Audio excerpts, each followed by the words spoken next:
Assalamualaikum dan salam sejahtera diucapkan kepada pensyarah kami yang dihormati, iaitu Dr. Haji Ghazali bin Ismail. Saya Muhammad Ikwan dan kami akan membentangkan sebuah tugasan pentadsiran berterusan tentang tajuk pemerintahan dan sumbangan kerajaan Abbasiyah.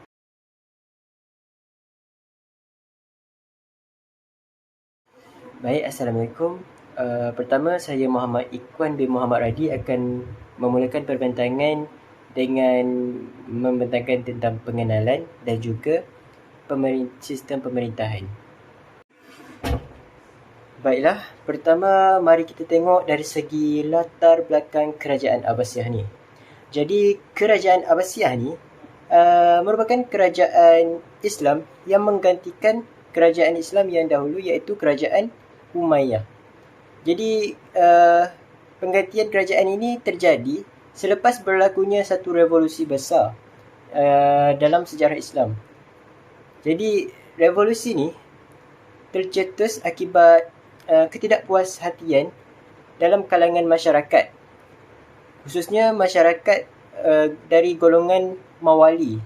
Golongan Mawali ni ialah golongan orang-orang bukan Arab yang merasakan diri mereka ni tidak mendapat layanan yang adil dari segi sosial dan politik. Jadi gerakan ni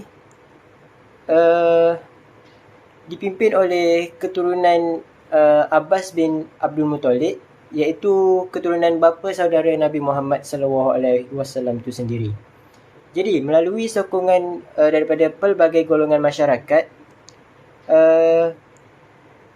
Abbas ni berjaya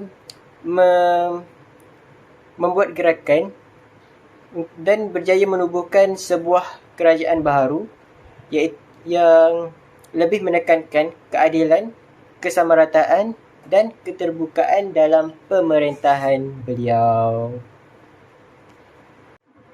Seterusnya, kerajaan Abbasiyah ni diasaskan pada tahun 700 Masihi. Khalifah pertama yang menjadi khalifah di orang pertama yang menjadi khalifah di kerajaan Abbasiyah ni ialah Abu al-Abbas, iaitu pemimpin gerakan revolusi itu sendiri. Abu al-Abbas al-Saffah ni dikenali sebagai seorang pemimpin yang tegas dan berwibawa. Dia merupakan orang yang mengukuhkan kekuasaan Abbasiyah. Jadi penubuhan kerajaan ini bukan sahaja menandakan zaman kejatuhan kerajaan Umayyah, tetapi juga menjadi titik perubahan penting dalam sistem politik dan juga pentadbiran dunia Islam. Selain itu, pemerintahan Abbasiyah ini terletak di kota Baghdad. Kota Baghdad ni dipilih kerana kedudukannya yang sangat strategik, iaitu di antara kawasan timur dan barat. Jadi kedudukan di antara timur dan barat ni menjadikan kedudukan ini kedudukan yang strategik kerana membolehkan kerajaan pusat pentadbiran ini menjadi pusat perdagangan antara bangsa serta menjadi tempat pertemuan pelbagai budaya dan tamadun. Lebih daripada itu, Baghdad juga berkembang menjadi satu pusat ilmu pengetahuan yang terkemuka. Jadi ramai ilmuwan dari pelbagai latar belakang datang ke sini untuk menuntut ilmu dan menyebarkan ilmu. Hal ini menjadikan bandar ini antara bandar yang paling maju di zaman tersebut. Untuk sumbangan ilmu dari kerajaan Abbasiyah ni, sebentar lagi rakan saya Muhammad Wafidain akan menerangkannya. Seterusnya, akhir sekali bagi pengenalan, pemerintahan Abbasiyah ni dikenali sebagai sebuah pemerintahan yang lebih tersusun dan juga adil. Jadi mereka memperkenalkan sistem pentadbiran yang lebih sistematik berbanding pentadbiran kerajaan sebelumnya. Selain itu, kerajaan ini juga memberikan peluang bagi semua golongan, termasuk golongan bukan Arab, untuk terlibat sekali dalam pentadbiran negara. Hal ini menunjukkan kerajaan Abbasiyah ni bukan sahaja kerajaan yang menekankan kekuasaan politik, tetapi juga keadilan sosial dan perpaduan masyarakat.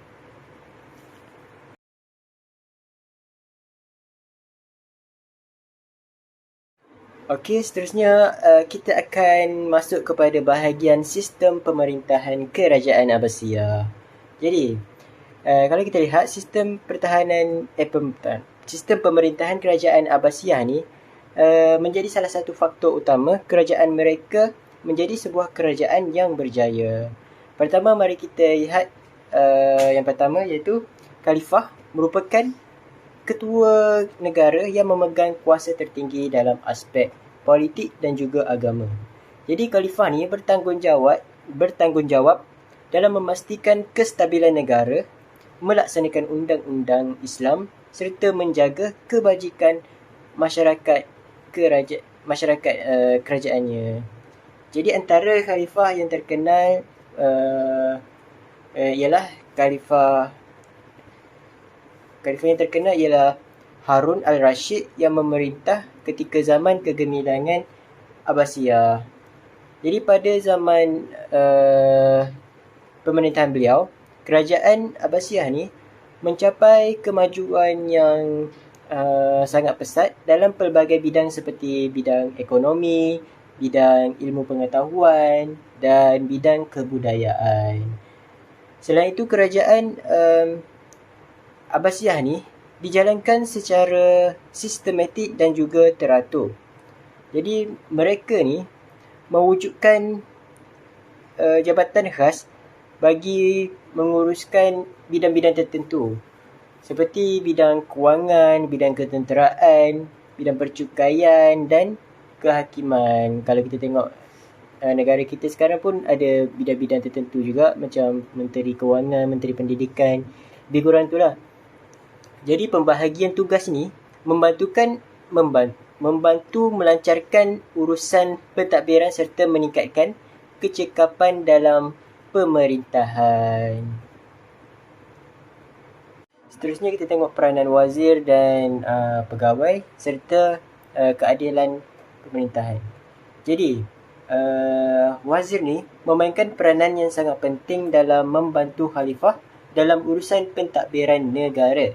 Jadi wazir ni boleh dianggap sebagai pembantu utama atau seperti Perdana Menteri lah yang bertanggungjawab menguruskan hal ehwal pentadbiran harian termasuk mengawasi jabatan-jabatan kerajaan, menyampaikan arahan khalifah serta memastikan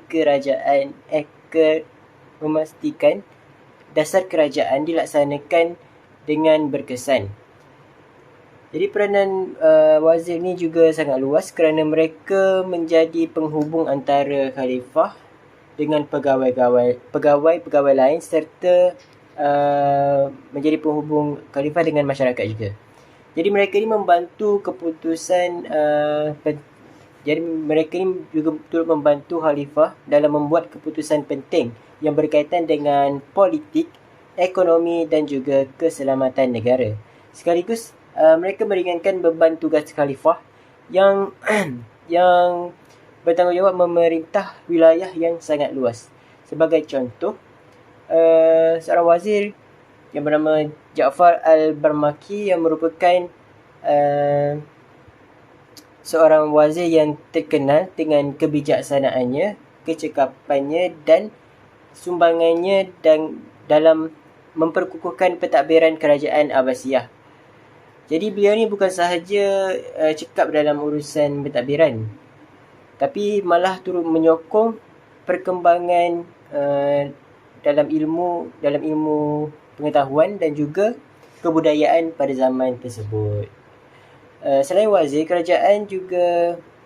pegawai kerajaan juga dilantik berdasarkan kebolehan, kepakaran dan pengalaman mereka. Jadi pegawai kerajaan ni bukan dilantik semata-mata berdasarkan keturunan atau latar belakang. Pendekatan ini menunjukkan kerajaan Abbasiyah mengamalkan sistem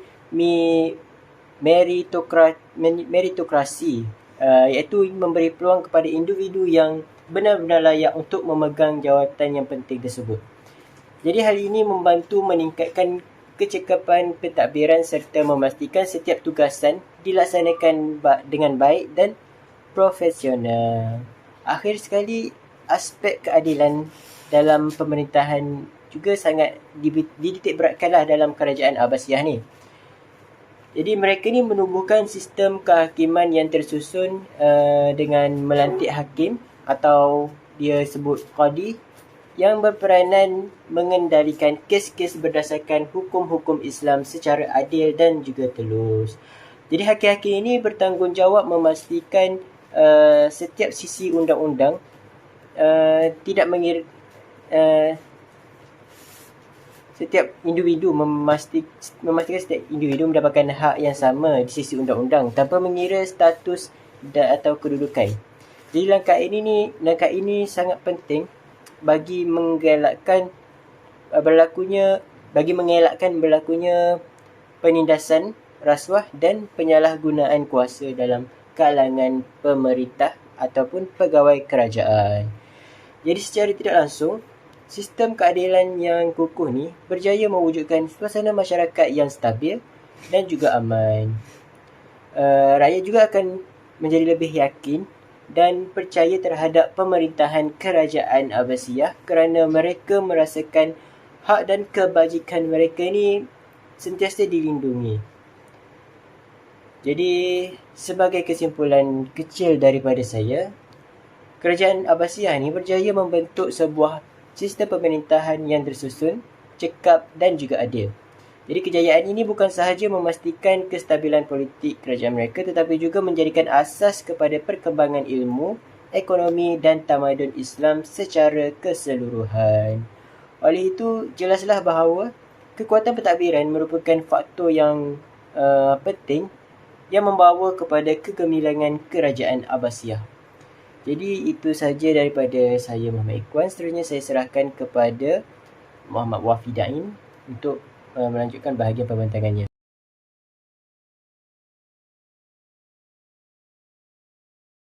Seterusnya, saya Muhammad Wafi Daim bin Johari akan menerangkan tentang Baitul Hikmah. Pertama sekali, Baitul Hikmah ni ditubuhkan oleh Khalifah Harun ar-Rasyid. Pada mulanya, ianya hanyalah sebuah perpustakaan diraja, tetapi telah berkembang menjadi pusat intelektual yang sangat penting. Semasa pemerintahan Al-Ma'mun, Baitul Hikmah berkembang pesat. Al-Ma'mun memberikan sokongan penuh, termasuk menyediakan dana, bahan bacaan dan mengundang ilmuwan terkenal daripada pelbagai tamadun. Baitul Hikmah terletak di Baghdad. Pusat ini menjadi simbol kegemilangan ilmu dan pemikiran pada zaman itu. Ia bukan sekadar tempat menyimpan buku, tetapi juga menjadi pusat pengumpulan pengetahuan daripada seluruh dunia. Dengan pembiayaan kerajaan Abbasiyah, Baitul Hikmah dapat menampung ribuan manuskrip dan menajar para ilmuwan untuk melakukan kajian dan juga penyelidikan di sini. Peranan utama Baitul Hikmah adalah menjadi pusat ilmu pengetahuan terbesar dunia Islam. Semua bidang seperti matematik, astronomi, perubatan, falsafah dan geografi dikaji di sini. Baitul Hikmah juga menjadi pusat penterjemahan. Karya-karya penting dari Yunani, Parsi, India dan tamadun lain diterjemahkan ke dalam bahasa Arab supaya dapat dikaji oleh ilmuwan Islam. Selain daripada itu, Baitul Hikmah menjadi tempat perbincangan ilmiah dan penyelidikan. Ilmuwan berkumpul, berbincang dan menulis penemuan mereka di sini. Aktiviti ini menjadikan ilmu berkembang pesat dengan lebih cepat. Ianya juga menghimpunkan ilmuwan Islam dan juga bukan Islam. Perpaduan ini membolehkan pertukaran idea dari pelbagai perspektif dan memperkayakan pengetahuan yang ada. Baitul Hikmah juga melahirkan ramai tokoh ilmuwan terkenal. Sebagai contoh, Al-Khawarizmi, Ibnu Sina dan ramai lagi yang telah menjadi rujukan penting dalam sejarah sains dan pendidikan pada masa kini. Kita pergi pula kepada kepentingan Baitul Hikmah. Pertama sekali, Baitul Hikmah membuka ruang untuk penyelidikan dan juga pengembangan ilmu dalam pelbagai bidang, termasuk matematik, perubatan, astronomi, geografi, sains dan juga falsafah. Aktiviti di sini bukan sekadar membaca, tetapi juga menulis, menterjemah dan berdiskusi tentang idea baharu. Ianya berperanan sebagai jambatan ilmu antara tamadun. Karya-karya dari Yunani, Parsi, India dan juga tamadun lain diterjemah ke dalam bahasa Arab, membolehkan idea-idea lama dikaji semula dan disesuaikan dengan perkembangan ilmu Islam. Dengan adanya pusat ini, Baghdad menjadi pusat intelektual utama dunia, menarik pelajar, ilmuwan dan juga cendekiawan dari pelbagai negara untuk belajar, berkongsi ilmu dan membentuk jaringan intelektual yang meluas. Aktiviti penyelidikan dan pertukaran ilmu ini menyumbang kepada kemajuan tamadun Abasyah, bukan sahaja dalam bidang akademik tetapi juga dari segi pentadbiran, teknologi, perdagangan dan juga budaya. Kita pergi pula kepada kesan kepada dunia. Yang pertama, pengetahuan yang dihasilkan di Baitul Hikmah menjadi asas bagi sains dan juga pendidikan moden. Banyak konsep, kaedah eksperimen dan juga idea saintifik hari ini berakar daripada kajian yang dilakukan di pusat ini. Ilmu yang dikumpul juga mengalir ke Eropah, terutamanya melalui penterjemahan karya-karya Arab ke dalam bahasa Latin. Hal ini memberi inspirasi kepada ilmuwan Barat pada zaman Renaissance dan mempercepat perkembangan sains Eropah. Aktiviti penterjemahan dan juga perkongsian ilmu menjadikan pengetahuan tidak terbatas kepada satu tamadun sahaja. Sebaliknya, tersebar secara global, membuka peluang dan juga pertukaran idea antara budaya yang berbeza. Baitul Hikmah juga menjadi model pendidikan dan juga pusat penyelidikan. Ia memberi contoh kepada universiti dan perpustakaan di seluruh dunia, membentuk asas pendidikan formal dan kaedah penyelidikan saintifik.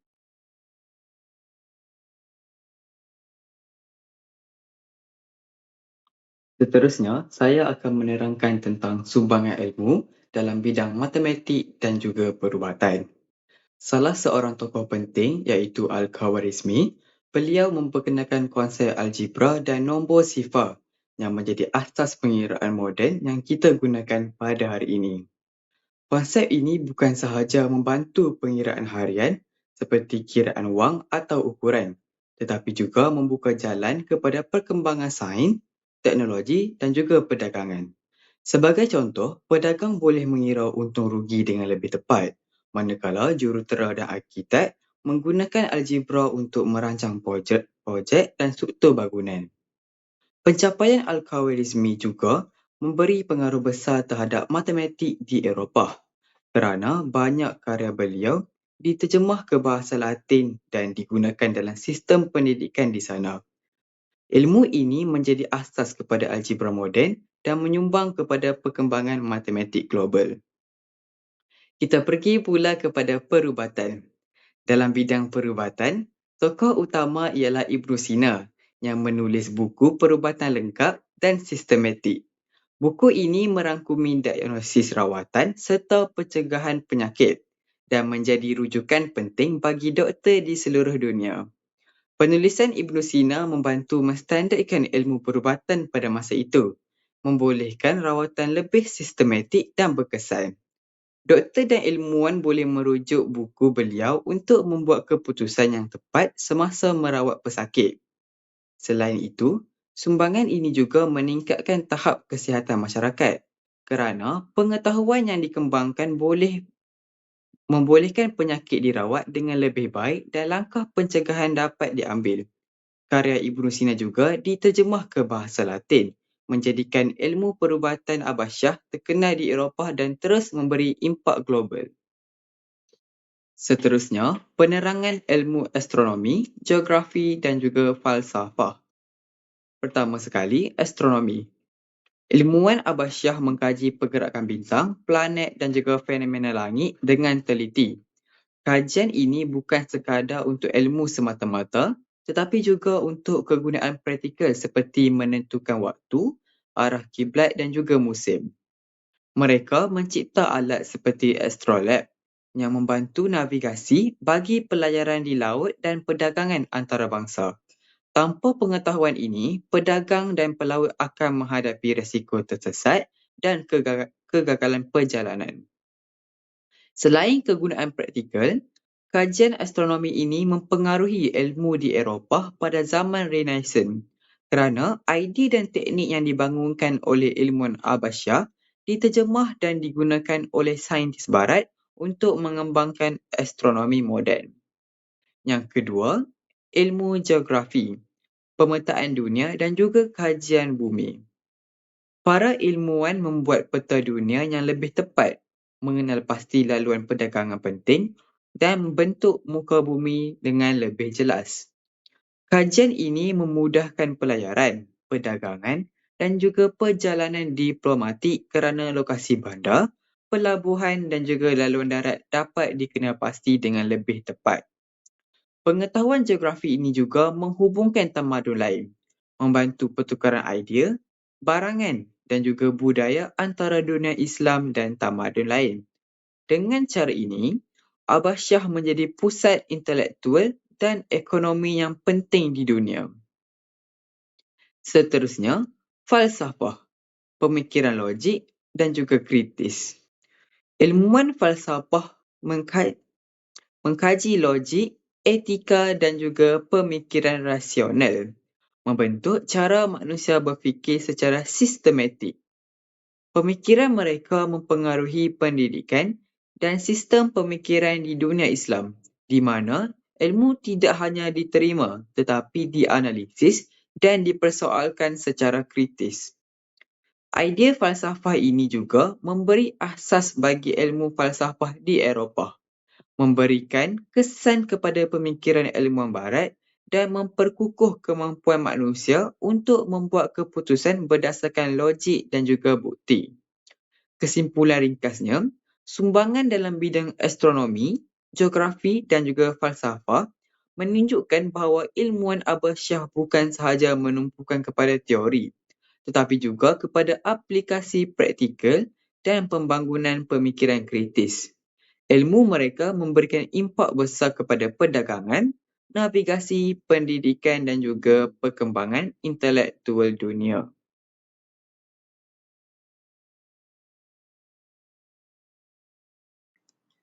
Assalamualaikum warahmatullahi wabarakatuh.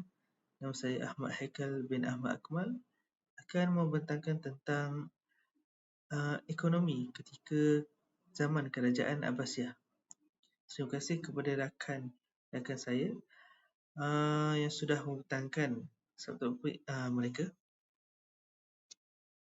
Kita telah mendengar fakta tentang kehebatan pentadbiran dan ledakan ilmu pengetahuan kerajaan ini. Namun, mari kita lihat dari sudut realiti untuk membina empayar yang gagah, membina perpustakaan awam, hospital dan membayar gaji para sarjana, apakah yang paling diperlukan? Jawapannya adalah kewangan yang kukuh. Ini membawa kita kepada topik yang pertama, iaitu perdagangan yang sangat pesat. Kota Baghdad pada era Abbasiyah bukanlah sekadar pusat pentadbiran, namun sebagai metropolis dunia, setanding dengan New York atau London pada hari ini. Sungai Tigris pada waktu itu sentiasa dipenuhi dengan ribuan kapal-kapal dagang yang dipanggil Doh. Bayangkan suasana di pasar-pasar mereka. Ia beroperasi siang dan malam tanpa henti. Mereka membina bazar-bazar khusus. Ada pasar tukang emas, pasar buku, pasar 400 dan pasar berkaitan kain.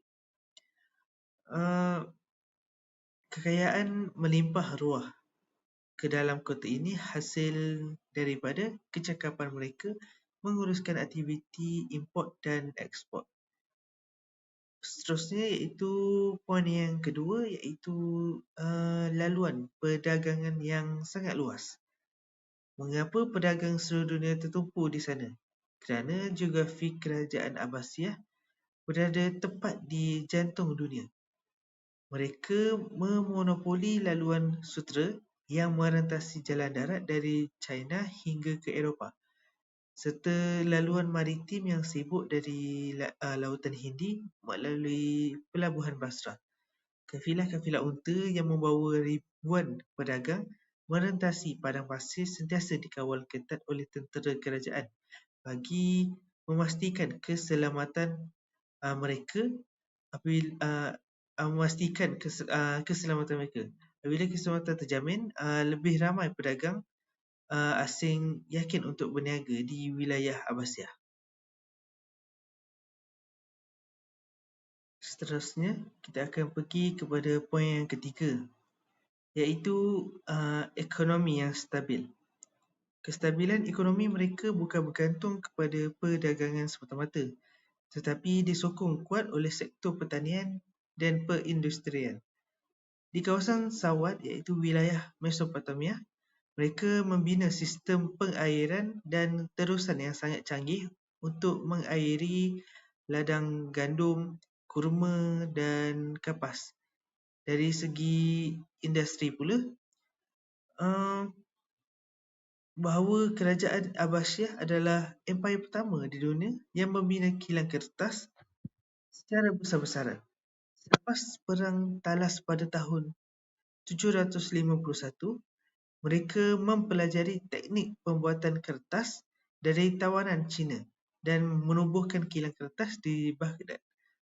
Penghasilan kertas yang murah inilah yang merancakkan lagi penulisan buku dan perkembangan ilmu. Selain itu, demi kelancaran ekonomi jarak jauh, pedagang Abbasiyah telah mempelopori sistem pembankan moden. Mereka memperkenalkan sistem SAC, iaitu asal usul perkataan cek pada hari ini. Pedagang tidak perlu membawa jongkok emas atau perak yang berisiko dirompak. Mereka hanya bawa sekeping kertas SAC dari Baghdad dan boleh menunaikannya di bank cawangan di Kahirah atau Damsyik. Sistem cukai yang teratur seperti kharaj dan jizyah juga diuruskan dengan telus menerusi Baitul Mal, memastikan kas negara sentiasa penuh. Seterusnya iaitu poin yang keempat, hubungan diplomatik dengan negara lain atau antarabangsa. Pemimpin Abbasiyah bijak berpolitik. Mereka tahu peperangan yang berterusan akan menelan belanja yang besar dan meruntuhkan ekonomi. Jadi mereka memilih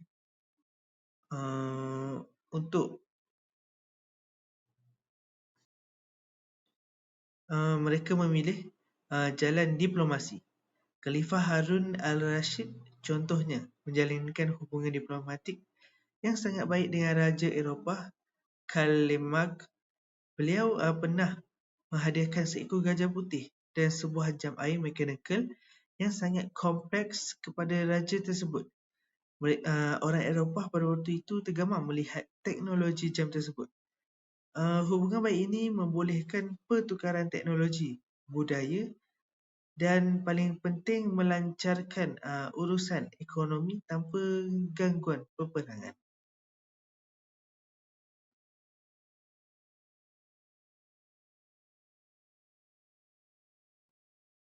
Baiklah, kita telah pun sampai ke bahagian penutup. Kesimpulannya, setelah meneliti setiap aspek dari awal tadi, apakah pengajaran terbesar yang kita boleh ambil? Kenapa perlu bersusah payah mengkaji sejarah yang berlaku lebih 1000 tahun yang lalu? Kita boleh rumuskan keagungan tamadun ini dalam 4 tonggak utama. Yang pertama, pemerintahan yang tersusun dan inklusif.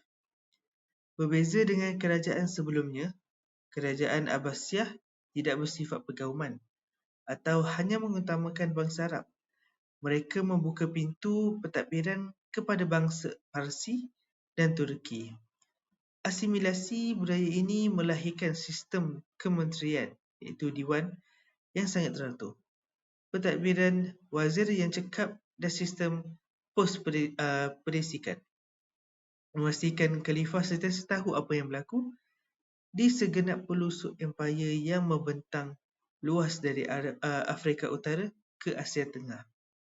Kedua, ilmu yang berkembang pesat tanpa batasan. Sebagai bakal pendidik, ini adalah poin yang paling dekat dengan jiwa kita. Di saat Eropah terperangkap dengan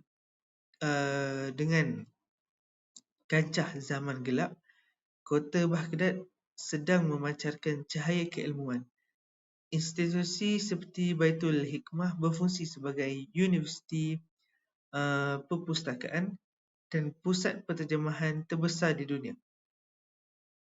Tokoh seperti Al-Khawarizmi, Al-Kindi dan Ibn Sina diberikan penghormatan tertinggi. Mereka membuktikan bahawa di dalam Islam, wahyu ilahi dan penemuan sains akal manusia boleh berjalan seiringan untuk memberi manfaat kepada umat manusia.